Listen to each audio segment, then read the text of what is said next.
Allahu Akbar walillahil hamd.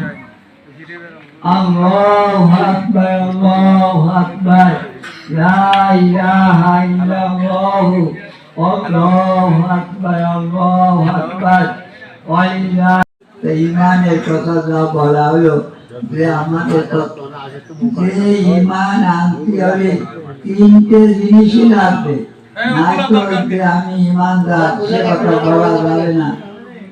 যে মুখে কি করতে হবে, স্বীকার মুখে বলতে হবে লা ইলাহা ইল্লাল্লাহু মুহাম্মাদুর রাসূলুল্লাহ, আমানতু বিল্লাহি ওয়া মালাইকাতিহি ওয়া কুতুবিহি ওয়া রুসুলিহি ওয়াল ইয়াউমিল আখিরি ওয়াল কদরি খাইরিহি ওয়া শাররিহি মিনাল্লাহি তাআলা ওয়াল বা'থি বা'দাল মাউত।